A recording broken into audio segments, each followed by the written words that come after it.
Graças a Deus que nos dá vitória por nosso Senhor e Salvador Jesus Cristo. Quero cumprimentar os irmãos, as irmãs com a paz do Senhor, desejar a todos vocês um bom dia.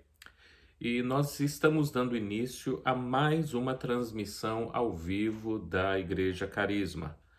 Lembrando aos irmãos que nós estamos na terceira mensagem da nossa série que está tratando sobre resoluções de ano novo, os nossos planos, os nossos projetos para a nossa vida espiritual. Na primeira mensagem dessa série de resoluções do ano novo, nós falamos sobre prosseguir para o alvo, nós falamos sobre ir atrás do objetivo espiritual, continuar a nossa caminhada cristã, a nossa carreira, a nossa fé. E na segunda mensagem nós falamos sobre a importância de sermos pessoas maduras, pessoas experientes, pessoas treinadas na palavra de Deus, no conhecimento de Deus, e no sentido de deixarmos de sermos meninos espirituais, mas que venhamos a ser as pessoas que Deus espera que nós sejamos. E a Bíblia fala disso usando a linguagem de sermos professores, de sermos discipuladores, a fim de podermos falar do amor de Deus e fazermos discípulos, como é o mandamento que o Senhor Jesus Cristo nos deixou. E nós estamos agora na terceira mensagem, e o título dessa mensagem é Amor, um caminho mais excelente. Amor, um caminho mais excelente. E eu peço para que você faça uso da sua Bíblia e que você abra na carta que o apóstolo Paulo escreveu aos 1 Coríntios, capítulo 12, apenas o último versículo do capítulo 12, ou seja, 1 de Coríntios 12, 31, e logo em seguida nós estaremos lendo os 13 versículos que se encontram em 1 de Coríntios 13, ou seja, nós estamos lendo 1 de Coríntios 13 e o último versículo de 1 de Coríntios, capítulo 12, que diz assim: Portanto, busquem com dedicação os melhores dons. Passo agora a mostrar-lhes um caminho mais excelente. Ainda que eu fale a língua dos homens e a língua dos anjos, se não tiver amor, serei como o sino que ressoa ou como o prato que retine. Ainda que eu tenha o dom de profecia e saiba todos os mistérios e todo o conhecimento, e tenha uma fé capaz de mover montanhas, mas não tiver amor, nada serei. Ainda que eu dê aos pobres tudo o que possuo e entregue o meu corpo para ser queimado, se não tiver amor, nada disso me valerá. O amor é paciente, o amor é bondoso, não inveja, não se vangloria, não se orgulha, não maltrata, não procura seus interesses, não se ira facilmente, não guarda rancor. O amor não se alegra com a injustiça, mas se alegra com a verdade. Tudo sofre, tudo crê, tudo espera, tudo suporta. O amor nunca perece, mas as profecias desaparecerão, as línguas cessarão, o conhecimento passará, pois em parte conhecemos e em parte profetizamos. Quando, porém, vier o que é perfeito, o que é imperfeito desaparecerá. Quando eu era menino, falava como menino, pensava como menino e raciocinava como menino. Quando me tornei homem, deixei para trás as coisas de menino. Agora, pois, vemos apenas um reflexo obscuro, como em espelho, mas então veremos face a face. Agora conheço em parte, então conhecerei plenamente, da mesma forma como sou plenamente conhecido. Assim permanecem agora estes três: a fé, a esperança e o amor. O maior deles, porém, é o amor. Graças a Deus. Façamos uma breve oração. Deus maravilhoso, Pai celestial, rogamos mais uma vez, ó Pai, que a Tua palavra continue a falar conosco, a nos ensinar, ó Deus, a nos desafiar, ó Pai, a fazermos termos um pouco mais de conhecimento acerca de quem Tu és. Deus maravilhoso, fale com todos nós, ó Pai, que estamos assistindo, ouvindo essa mensagem, ó Deus, e que tudo isso seja feito para a Tua honra, para a Tua glória e para o Teu louvor, em nome de Jesus. Amém. Essa talvez seja uma das passagens mais conhecidas de toda a Bíblia. No momento em que eu me preparava para ministrar essa palavra de Deus, eu pesquisei, por exemplo, em um dos mecanismos de busca da internet, sobre passagens mais utilizadas em cerimônias de casamento. E não foi nenhuma surpresa que a passagem de 1 Coríntios capítulo 13 apareceu como a primeira opção, ou seja, utilizada pela maioria das pessoas. Isso quer dizer que a passagem que nós acabamos de ler, esses versículos que acabamos de ler, que falam com amor, eles são lidos em grande parte em um contexto de casamento, ou seja, falando da relação de amor entre um homem e a sua mulher. Mas, embora nós possamos fazer algumas aplicações utilizando esses versículos, nós precisamos ver que não foi nesse contexto que o apóstolo Paulo falou acerca do amor.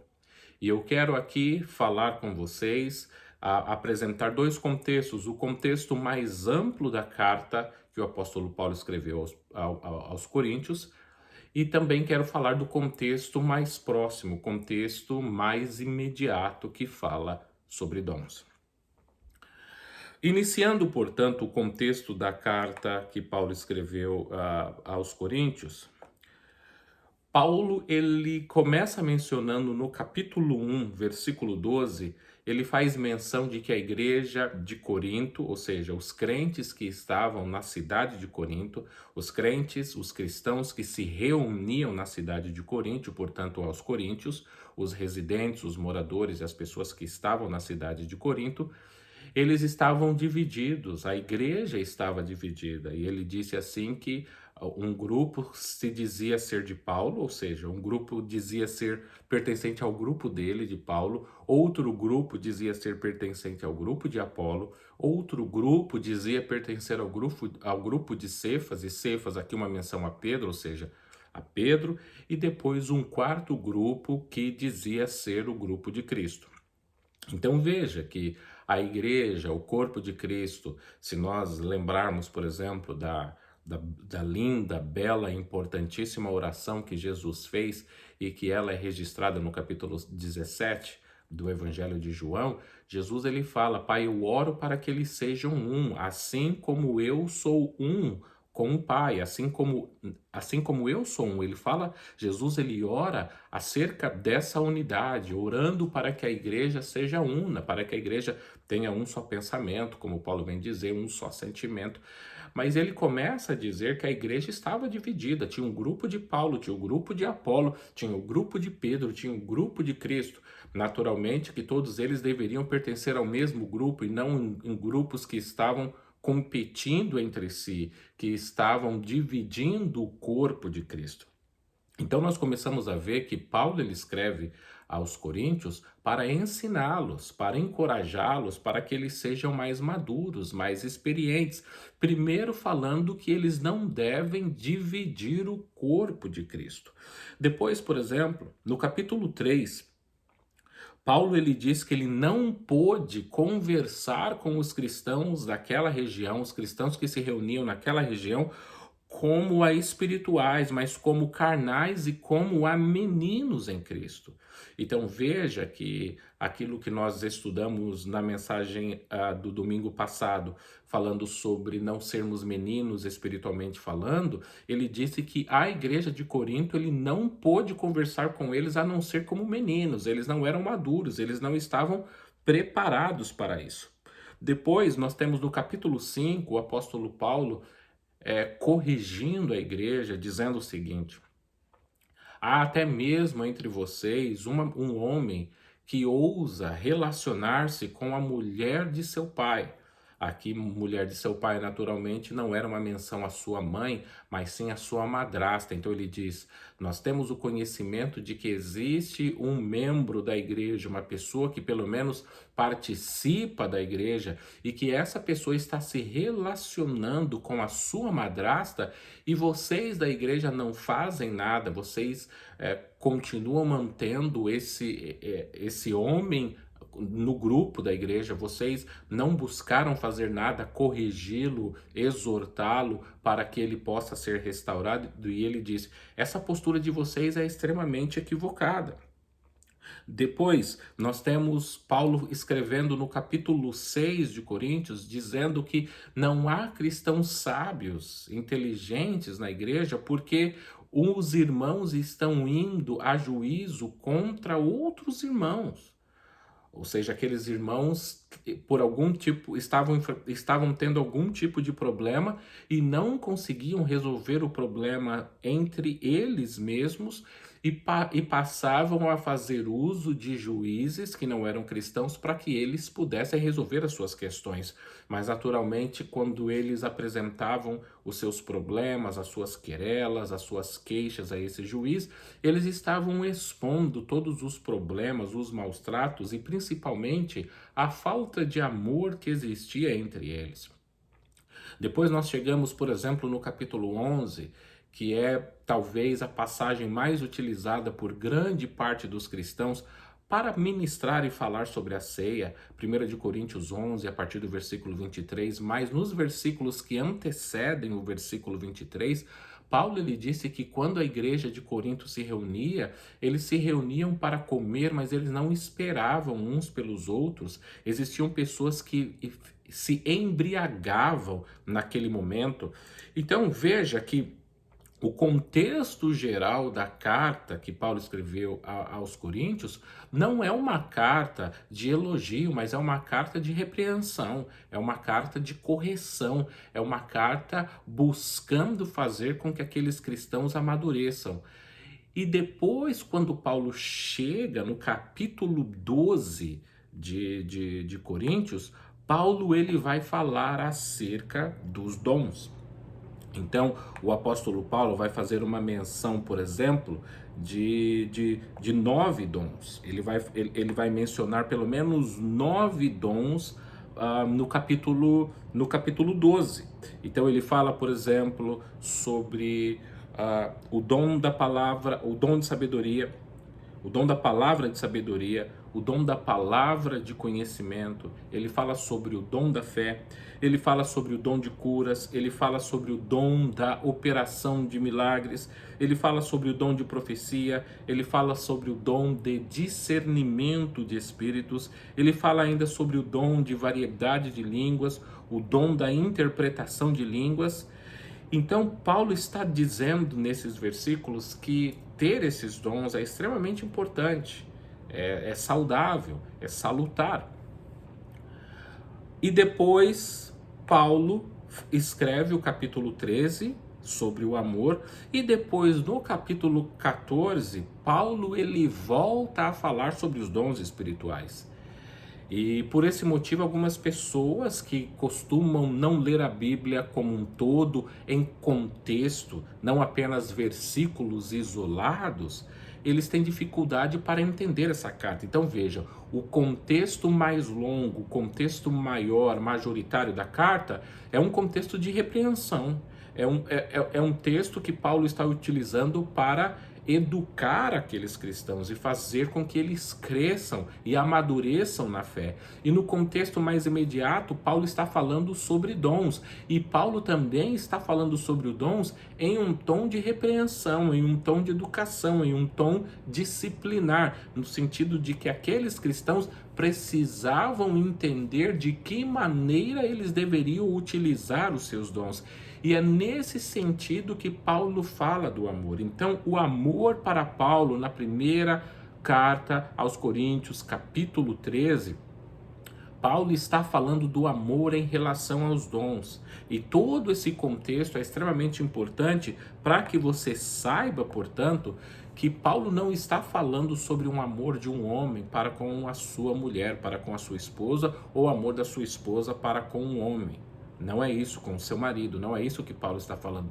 Paulo também não está tratando do amor, em termos gerais, de um pai com o seu filho, de seu filho, de um filho com pai e mãe, ou de tios com sobrinhos e sobrinhas, ou de netos com avós. Não é esse o contexto. Paulo está falando de amor da igreja. O contexto principal aqui é amor entre irmãos em Cristo. Paulo está falando do amor que eu devo ter para com vocês e vocês devem ter para comigo, e nós devemos ter uns para com os outros. É desse sentido de amor que o apóstolo Paulo está tratando. E é muito interessante que nós, por vezes, perdemos esse contexto que Paulo está falando, porque a maneira com que o Espírito Santo de Deus inspira o apóstolo Paulo a falar do amor é uma maneira tão bonita, é uma maneira tão bela, que talvez de maneira inconsciente os cristãos não conseguem imaginar que nós consigamos amar os nossos irmãos e irmãs em Cristo dessa maneira. E é por isso que por vezes olhamos esse amor como um amor de um homem para com uma mulher, e de uma mulher para com um homem, porque consciente ou inconscientemente a gente não consegue visualizar que é esse tipo de amor que nós devemos ter uns para com os outros. Então vocês já entenderam que o primeiro ponto dessa mensagem é que é o amor que Paulo está falando, é o amor em relação aos dons espirituais. O amor que Paulo está tratando aqui fala da sua relação com os dons que ele mencionou no capítulo 12 e com os dons que ele continuará mencionando no capítulo 14. É nesse contexto que Paulo está falando sobre dons. Então nós vamos reler aqui os primeiros 3 versículos do capítulo 13 da primeira carta aos Coríntios. Ainda que eu fale a língua dos homens e dos anjos, se não tiver amor, serei como o sino que ressoa ou como o prato que retine. Versículo 2. Ainda que eu tenha o dom de profecia e saiba todos os mistérios e todo o conhecimento, e tenha uma fé capaz de mover montanhas, mas não tiver amor, nada serei. Ainda que eu dê aos pobres tudo o que possuo e entregue o meu corpo para ser queimado, mas se não tiver amor, nada disso me valerá. Então veja aqui que o Paulo estabelece, coloca como fundamento no início do capítulo 13, ele faz uma menção de alguns dons, que já que ele tinha tratado sobre os dons do capítulo 12, ele fala, por exemplo, sobre a língua dos homens, ele fala sobre a língua dos anjos, ele fala depois o dom de profecia, ele fala sobre saber todos os mistérios e ter todo o conhecimento, ou seja, o dom do conhecimento, ele fala do dom da fé, ele fala, ainda que eu tenha uma fé capaz de mover montanhas, ainda que eu dê aos pobres, ele está falando da caridade, do amor, de você doar os seus dons, as suas posses para outras pessoas. E ele fala até mesmo sobre as pessoas que poderiam dar o seu corpo como uma espécie de martírio. Mas ele disse, se essas pessoas tiverem esses dons e elas não tiverem amor, ele disse, nada disso me valerá, eu não serei nada, ou se não tiver amor, nada serei. Então veja que o amor está colocado em relação aos dons, o amor em relação aos dons, e nós sabemos que os dons foram dados para a edificação do corpo. Ou seja, a maioria dos dons foram entregues para que nós possamos edificar o corpo, ou seja, para que nós possamos abençoar os nossos irmãos e irmãs na nossa igreja local e na igreja como um corpo místico, como um todo. É nesse sentido que Paulo está tratando do amor aqui. Ele diz, não adianta você pregar bem, ensinar bem se você não tiver amor, não adianta você cantar bem, não adianta você evangelizar bem, não adianta, seja lá qual for o dom que Deus te deu ou te entregou, não adianta você fazer essas coisas se você fizer tudo isso desprovido do amor. Quando você usa os dons desprovido do amor, isso é inútil. Isso não faz sentido, você não se torna nada, você não é nada e nada disso tem valor algum para você ou para Deus. É por isso, por exemplo, que nós podemos ler no Evangelho de Mateus, capítulo 7, versículos 22 e 23, em que a Bíblia registra o seguinte: muitos me dirão naquele dia: Senhor, Senhor, não profetizamos em teu nome? Em teu nome não expulsamos demônios e não realizamos muitos milagres? Então eu lhes direi claramente: nunca os conheci. Afastem-se de mim, vocês que praticam o mal. O contexto em que Jesus disse isso é diferente do contexto que nós estamos estudando, mas a resposta que nós podemos utilizar aqui é que Jesus está dizendo que muitos me dirão naquele dia: não profetizamos em teu nome, ou seja, a pessoa que profetiza, supõe-se que aquela pessoa tem o dom da profecia, não expulsamos demônio, Deus deu o dom, a habilidade de expulsar o demônio, não realizamos muitos milagres, e Paulo falou sobre o dom de realizar milagres, maravilhas, mas essas pessoas não são conhecidas por Deus. E uma das respostas em que a Bíblia se complementa aqui é que essas pessoas estavam exercendo esses dons ou fazendo essas coisas desprovidas de amor. E quando nós fazemos essas coisas desprovidas de amor, Deus não nos conhece. Assim como isso nada vale, nada disso que nós fazemos. Então Paulo está falando: busquemos o amor. Assim como nós devemos buscar os melhores dons, Paulo mesmo fala isso para nós, nós temos essa obrigação como um dever nosso de buscar ter e receber e aprimorar os dons que nós recebemos da parte de Deus. Nós temos que saber que todos os dons só funcionam através do amor. É como se o amor fosse a liga, o amor fosse o combustível. Se nós realizarmos as coisas sem esse amor, perde-se todo o propósito. Então, é o amor que torna tais dons, todos os dons, verdadeiros. O nosso segundo ponto é o amor em relação às pessoas. Vamos continuar a leitura, a releitura do texto, agora em 1 Coríntios 11, a partir do versículo 4 ao 7, que diz assim: o amor é paciente, o amor é bondoso, não inveja, não se vangloria, não se orgulha, não maltrata, não procura seus interesses, não se ira facilmente, não guarda rancor. O amor não se alegra com a injustiça, mas se alegra com a verdade. Tudo sofre, tudo crê, tudo espera, tudo suporta. Graças a Deus, aleluia. Quando a Bíblia fala que o amor é paciente, no original, os especialistas na língua grega vão dizer que o paciente aqui não é você ser paciente com coisas ou com atividades.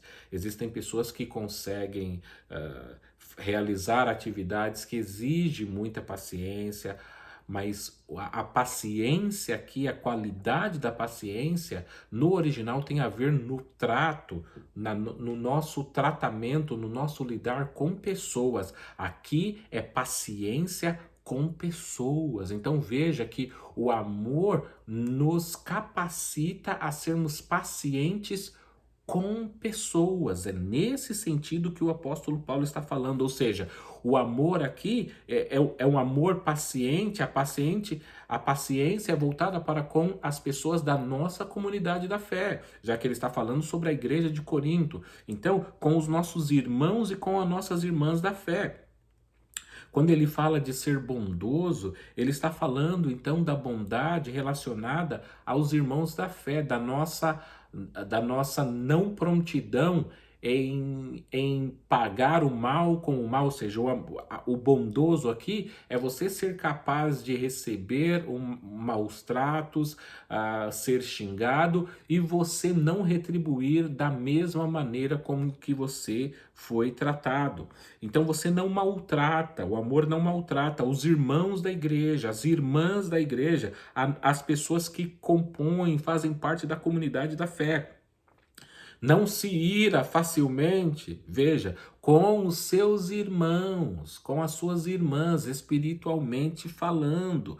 Então você não guarda rancor de quem? Das pessoas da igreja. Você não está guardando rancor. Algumas traduções vão falar que você não guarda um registro dos erros, dos equívocos que as pessoas cometeram em relação a você. Então veja que o contexto do amor que o apóstolo Paulo quis dizer é em relação às pessoas da igreja, à comunidade da igreja.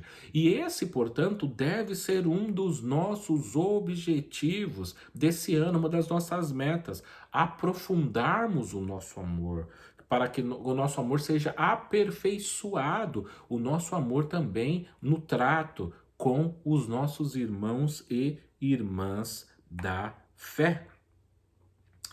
E por fim, o apóstolo Paulo vai falar, e nós vamos começar a ler agora em 1 de Coríntios 11, a partir do versículo 8. O amor em relação ao futuro. Então, Paulo escreve o seguinte: o amor nunca perece, mas as profecias desaparecerão. As línguas cessarão, o conhecimento passará. Pois em parte conhecemos e em parte profetizamos, quando porém vier o que é perfeito, o que é imperfeito desaparecerá. Quando eu era menino, falava como menino, pensava como menino e raciocinava como menino. Quando me tornei homem, deixei para trás as coisas de menino, agora, pois, vemos apenas um reflexo obscuro, como em espelho, mas então veremos face a face, agora conheço em parte. Então conhecerei plenamente, da mesma forma como sou plenamente conhecido. Assim permanecem agora estes três: a fé, a esperança e o amor. O maior deles, porém, é o amor. Então veja que o apóstolo Paulo ele disse que o amor nunca perece, ou dependendo da tradução, o amor nunca falha, o amor nunca acaba. Mas as profecias, ele diz, desaparecerão. Então veja que tudo que ele fala do amor é em relação ao contexto da igreja, que ele fala dos dons. Então ele disse, as línguas cessarão. Veja, línguas, porque Paulo falou de línguas como dons. Ele fala o conhecimento, ou seja, o dom do conhecimento ou da palavra de conhecimento, ele disse, tudo isso vai passar, vai cessar, vai acabar. Mas Paulo está dizendo que a única coisa que irá permanecer até o fim, ou seja, até a eternidade, é o amor. Esses outros dons vão passar, mas o amor vai permanecer. Então veja que ele disse, nós devemos sim buscar todos os dons, mas esses dons devem ser todos permeados, regados pelo amor, porque no final, no momento da visitação de Deus, do momento da segunda vinda de Cristo, o momento que a igreja sobe, o momento que nós estaremos com Ele, ele disse que esses dons que são bons e importantes para o momento de agora, no momento em que estamos aqui na Terra, eles não serão mais úteis. E aqui eu quero apenas fazer uma observação a vocês. Existe uma corrente no meio cristão, no nosso meio, que interpreta essa passagem para dizer, por exemplo, que as línguas não são mais para hoje, que as pessoas não devem mais falar em línguas, ou que Deus usou as pessoas no passado para falar em línguas, mas que isso hoje não existe mais ou não é válido mais.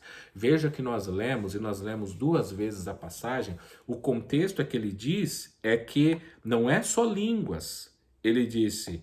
As profecias desaparecerão, as línguas cessarão, o conhecimento cessará. Então, algumas pessoas interpretam esse versículo que diz assim, mas quando o que o que é perfeito vier, e eles dizem Jesus é perfeito, ele veio. Então tudo isso acabou. Se essa interpretação fosse correta, não só as línguas teriam cessado, mas as profecias também teriam cessado e o conhecimento cessado. Então você veja que se você quiser interpretar isso de uma maneira coerente, você precisa dizer que não apenas as línguas cessaram, mas profecias cessaram e que até o conhecimento também cessou. E não é essa a questão. Nós acreditamos que o Deus ele é o mesmo ontem, hoje, eternamente e que todas essas coisas estão disponíveis para nós e que nós devemos buscar. Então, todas essas maravilhas que Deus utilizou os homens no passado, ele pode usar-nos também e nós devemos estar disponíveis para sermos usados por Deus nesse sentido. Mas voltando então à nossa linha do raciocínio sobre o amor nesse contexto, Paulo ele diz então que quando ele era menino ele falava como menino. E o menino aqui então é uma alegoria, uma maneira de dizer que é a pessoa, é o cristão, é o homem, a mulher, o adolescente, a adolescente que ele até pode ter dons, ele pode falar em línguas, ele pode interpretar línguas, ele pode ser usado em profecia, a pregação da palavra de Deus, o ensino da palavra de Deus, ele pode ser utilizado até mesmo por vezes para curar e realizar milagres, mas se ele não tiver amor, ele está agindo como um menino, e o Paulo diz, eu não quero que vocês continuem como meninos, nós precisamos crescer e amadurecer na nossa caminhada como cristão. Então vejam, meus amados irmãos, que o amor aqui, esse amor que tudo espera, esse amor que tudo suporta, esse amor que tudo crê, esse amor que não suspeita mal, veja, ele não é o amor no contexto que Paulo fala de um homem para com uma mulher. Nós podemos utilizar isso, mas não é o foco principal. Isso seria secundário, terciário ou até mesmo mais do que isso. O principal aqui, Paulo está falando, esse amor paciente, esse amor bondoso, esse amor que tudo espera, é o amor que eu e você devemos demonstrar uns para com os outros. Então, nós temos essa linguagem cristã, o costume de chamar essas pessoas de irmãos e irmãs em Cristo, mas não é simplesmente para ser uma espécie de uma terminologia desprovida de verdade, desprovida de amor. Não, o amor deve ser sincero, verdadeiro, como nós temos com os nossos irmãos. E alguém pode dizer, Wellington, venho de uma família disfuncional, em que não consigo amar o meu irmão, a minha irmã, mas nós estamos imaginando uma família ideal, ou a família da fé, até porque a Bíblia fala que nós, quando recebemos a Cristo, confessamos, nos arrependemos, abandonamos o pecado, nós passamos a fazer parte da família de Deus. E a família de Deus, nós somos extremamente amados por Deus. Não há nenhum amor maior, mais profundo, mais belo, mais bonito, mais perfeito do que o amor que Deus tem para conosco. E Deus ele está pedindo aqui que nós venhamos a demonstrar esse mesmo tipo de amor uns para com os outros. E aí você pode naturalmente pensar e se indagar, o que é um pensamento totalmente normal, mas como é que eu serei capaz de amar assim? De que maneira eu posso demonstrar esse amor mais elevado possível, esse amor perfeito, esse amor belo, esse amor sublime, esse amor que tem somente adjetivos maravilhosos para descrever? Como eu posso amar com os meus defeitos, com as minhas falhas? Meus amados irmãos, nós sabemos que por nós mesmos nós não conseguimos, mas a partir do momento em que nós de fato experimentamos o novo nascimento, a Bíblia fala que nós morremos para nós e nós nascemos para Cristo. O coração de Cristo passa a ser colocado em nós e nós temos dificuldades para amar quando nós deixamos esse velho homem, aquele homem anterior ao nosso nascimento espiritual, ele começa a aflorar. E ele começa a dizer, não, você tem direitos, você deve pensar assim, aquela pessoa deve te dar explicações.